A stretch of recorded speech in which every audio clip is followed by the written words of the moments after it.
All right, get those sirens ready. It's an emergency 15-minute podcast because we're not doing a podcast, but we have to talk about the Knicks in front of a computer on Zoom. The Knicks, 9-game winning streak. They are one of the best teams in the NBA.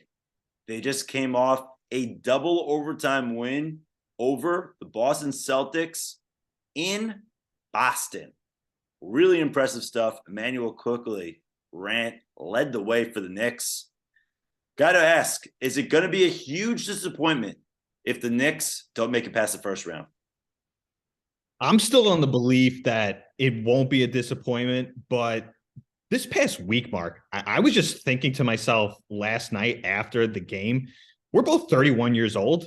Was last week, honestly, one of the best weeks we've experienced as Knicks fans in a long time? When you really think about it, they beat the Celtics twice. They beat the Nets. They beat the Heat. Three teams who Knicks fans just absolutely despise, and they just brushed all of them the way they won these games. The buzzer beater by Randall, the double overtime win. I mean, it's just absolutely insane what has transpired this past week with the Knicks, and sky's the limit. Sky really is the limit right now with this team. So it's going to be a really fun end of the season for this team. I cannot wait to see what the playoffs hold for this team.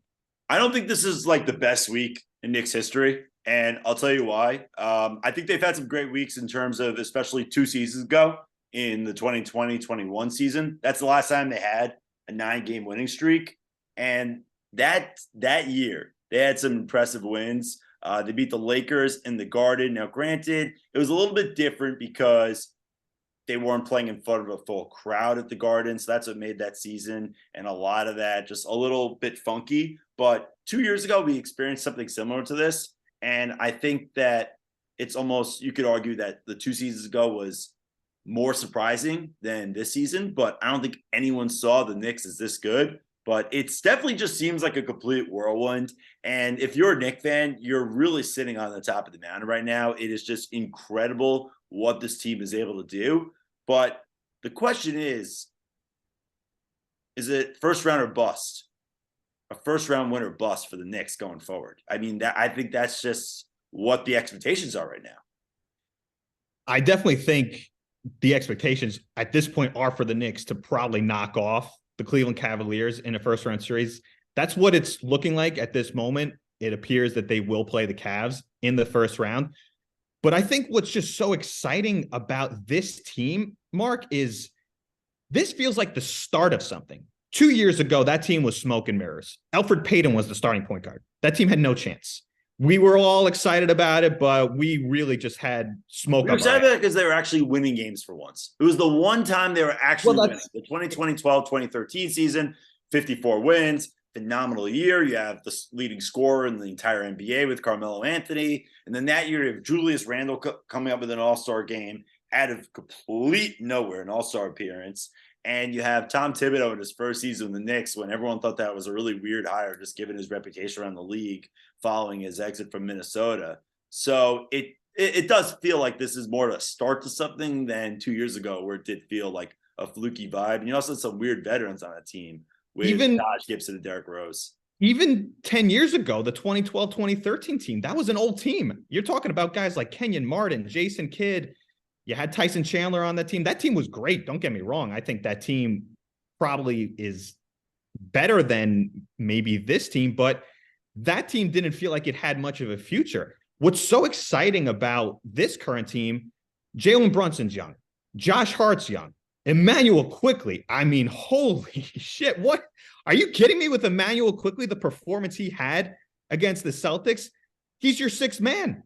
He's going to win Sixth Man of the Year at this point. That was just a coming out party of epic proportions for Immaculate Quickly.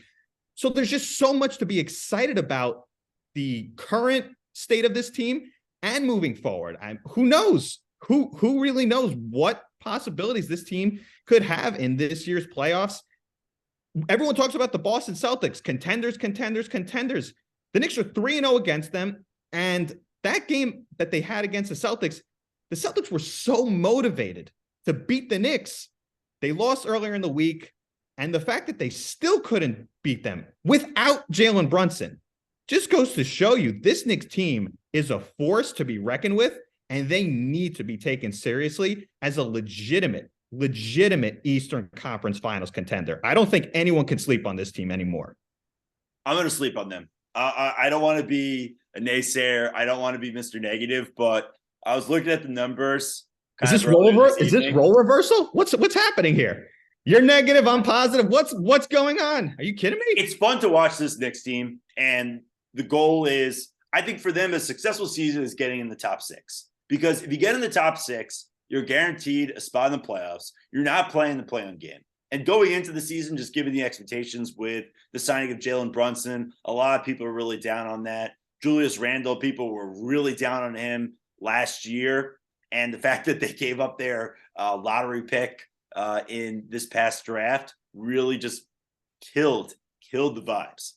However, with the Knicks, right now what they're doing makes this a really successful season, just given what we thought of this team going into it. And for them to get in that top 6, no one expected that. However, when it comes to the actual playoffs, they're the 5th best team in the East. I know that people think, like yourself, that they could beat Cleveland. They're not beating Cleveland. Cleveland, yes, they have a better record against Cleveland this year, the matchup, but the point differential, it's even. They are completely even to Cleveland.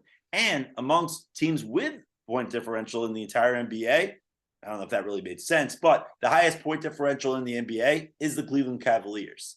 So I think if Cleveland has a series at home, they're likely going to beat the Knicks. But I don't think that people should say this is a disappointing season. I think that if they get in that top 6, it's a successful season. You have people saying that they could potentially get out of that top 6, which I think is crazy, just given the numbers around that. They're the 5th best team in the East. I don't think they're making it out of the first round. This sounds crazy, but I kind of want the Knicks to be the 5 as opposed to the Cavs being the 4. There's something about this team that I just think they have this road warrior mentality to them. I'd honestly prefer to see them start a first round series against the Cavs in Cleveland, and all bets are off at that point. That Cleveland team, that's a young team. They're going to be playing together for the first time in the playoffs. And let's go back to last year. Who got the better of Donovan Mitchell and Jalen Brunson in that Western Conference semifinals between the Mavericks and the Jazz? Jalen Brunson is a big-time performer. I think the Knicks can beat the Cavs. I'm not picking them to beat the Cavs, but I think it is very possible that could happen. And the Celtics at this point I know they're going through their lull this time of year for top teams. So that's the thing, that the Knicks could. I'm more optimistic about the Knicks beating the Celtics than I do the Cavaliers, just because of the matchup. You have the Knicks going 3-1 against Boston this year. They're outscoring them by 5 for so far this season. They look great against them last night. You have a coach in his first season with the team, with Joe Mazzulla. No one really knows what to expect of him. Ime Udoka is really the guy that took to the finals last year. I think that they could beat the Celtics if given the chance to beat them in the playoff series. I'll say this. The Celtics are the one team of the 4 teams ahead of them in the playoffs that the Knicks could beat. I don't think they'll beat Milwaukee. I don't think they'll beat Philadelphia. And I don't think they'll beat Cleveland. Look, I honestly think I wouldn't pick them to win against those teams. But you just said they're an Eastern Conference Finals team. They're an Eastern Conference Finals. They are a contender. They are a contender. They have a shot. It's not like they have zero chance. Then they're all contenders. If you're in the playoffs, you're a contender. But this team feels like there's a legitimate possibility. That doesn't mean it's going to happen. I can sit here and say they're going to the Eastern Conference Finals. That doesn't mean that it's going to happen, in my opinion. They have a shot. They have a realistic chance to do something special down the stretch of this season. They've shown in this 9-game winning streak, they have added something different, and that's been in the acquisition of Josh Hart. He has brought something to this team that just is unmatched. He has really provided just that missing element that this team truly, truly needed. And I think this team's got a shot. I'm not picking them to win a championship. I'm not picking them to go to the Eastern Conference Finals, But well, if you're picking them to win a championship, they're not making the playoffs. They'll have something terrible happen for that. It's possible they can do something pretty darn good this year. That doesn't mean it's going to happen, but dare to dream. Dare to dream. This team is really firing right now, and they love playing with each other. I think there's a possibility. Difference between me saying they're going and it's possible. Big difference there. I think they did something great. And I think that's being in a position to be in the top six in the Eastern Conference. That is great given the expectations. Many people thought this team would be maybe a play-in team. And the fact that they are a top 6 team in the East, and an East that is so much better than the Western Conference. I mean, they'd be a top 2 team in the Western Conference this season. It's remarkable. And I think that's the success. I would love for them to obviously make it past the first round, but it's just unlikely just given the teams that they're going to be facing. Philadelphia with Joel Embiid has had their number, 2-1 against the Knicks this season, 0-3 against Giannis and the Milwaukee Bucks. The Celtics, on their hand, they've won 3 of 4. And Cleveland, yes, they have a 2-1 record against them, but point differential's even matchup. And I would give the edge to Cleveland, even though the Knicks have been significantly better on the road and compared to at home this season. Now, you mentioned that there's something that feels different, and one thing that may feel different in a very concerning way for the Knicks. Jalen Brunson, questionable again against the Charlotte Hornets on Tuesday night, tomorrow. How worried are you about this? Or is this just something not to worry about, and it's a minor injury that's just going to maybe just for him to get some rest? This is definitely his version of load management. I think he's totally fine. Jalen Brunson, his ankle turned in that game against the Heat the other night, and he comes right back, and he's making big buckets down the stretch to clinch that win against the Heat the other night. So that also could be how he hurt his ankle pretty badly. I think he's fine. I think he's in terms of a basketball player, this guy is a warrior. He just needs a day off here, maybe a day off tomorrow against the Hornets. Jalen Brunson's going to be fine. He's going to play. I'm not worried at all about Jalen Brunson's health at this moment right now. No. Does Jalen Brunson have that dog in him? Jalen Brunson absolutely has that dog in him. And Josh Hart, I keep telling you this all the time. For anybody who watches the show Cobra Kai, I have compared Josh Hart to Terry Silver multiple times. This guy he is coming for your soul. Every time I watch this guy play for this team, he just pushes the ball up the floor. He gets his team going in transition. He just has this can't stop, won't stop mentality. He's brought that different mentality that this team needed. Earlier in the season, this Knicks team had such trouble closing games. They just didn't know how to finish, and they still have some difficulties at times, but it's no coincidence. This team's 9-0 since the Josh Hart trade. Absolutely no coincidence, in my opinion.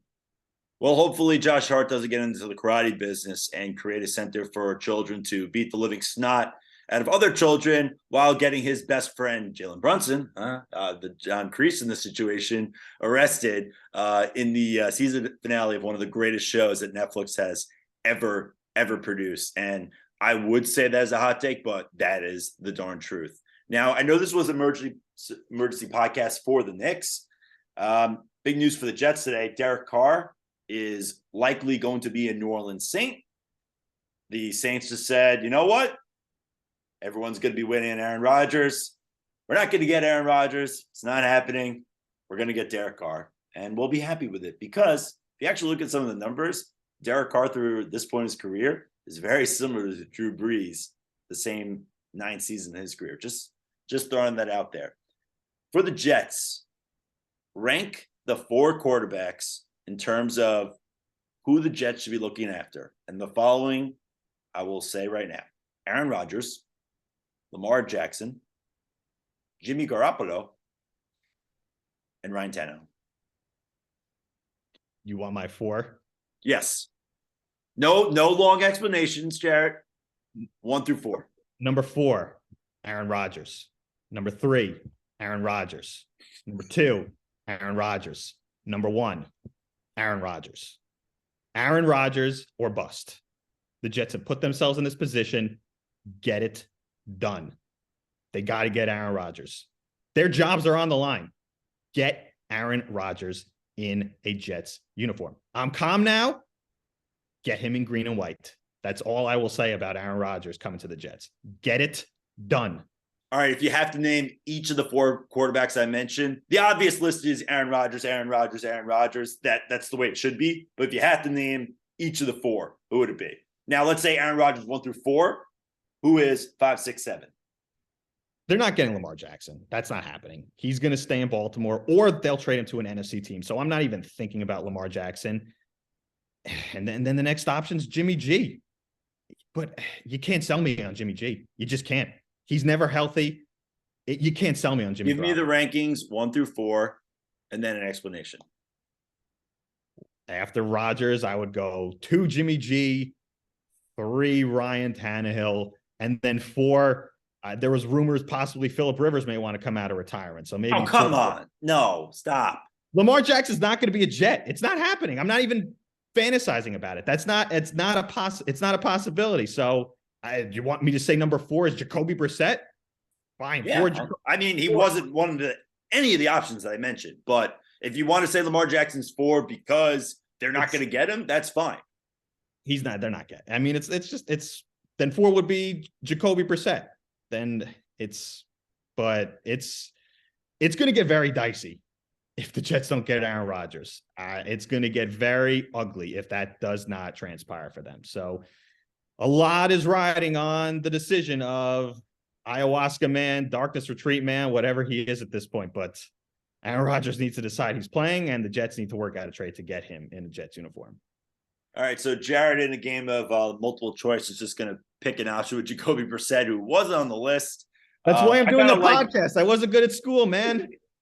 I'm going to go with kind of a similar list. Lamar Jackson 4, just because although he is the second best quarterback on that list, it would just be so difficult to get him. And the Ravens, they're not letting Lamar Jackson go. So not to be a contradiction to myself, I will rank the following quickly. The importance of the quarterbacks for the Jets: Lamar Jackson 4, Tannehill 3, Jimmy G 2, Aaron Rodgers 1, even though Rodgers should be 1 through 4. Jarrett, before we go, Ted Lasso, thoughts? He finally has watched Ted Lasso in 2023, so that's all you need to know. Zoom and Ted Lasso in 1 year. Ted Lasso is amazing. I mean, it's incredible. I honestly cried during multiple scenes during the first 2 seasons. That is a show. Top 3 scenes that you cried in. How many scenes did I cry in? Top 3 scenes. I would say definitely the one when he's announcing he's splitting up with his wife when she and the kid come visit him in London. Another top one was when he calls the sports psychologist and explains what happened with his father, how he passed away. It's such a great show. Anybody who has not watched Ted Lasso, which I'm assuming is everybody at this point, go watch it. It is just a truly, truly phenomenal, heartwarming show. I would recommend it to absolutely anybody. Ted Lasso, What's the third phenomenal. One? What's the third one? You said 2. Oh boy, I mean, probably the whole show. It's just so good. It's just so good. I mean, you know what? The other one was when Jamie Tart just needs that emotional hugging with Roy Kent after he punches his father. That was just a very emotional moment. Out of context, that sounds so ridiculous. It was just that sounds. He needed a hug. He needed a hug. That was a coming of age. I never thought of that just out of context like that. For Roy Kent. My favorite part of the show is when this guy hugs him after he punches his dad.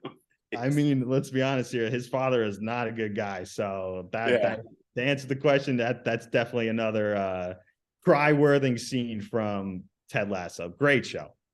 Fantastic show. All right, so now Jared is finally living in 2023. And hopefully in 2023, Aaron Rodgers is a New York Jet, and the Knicks make it past the first round of the playoffs.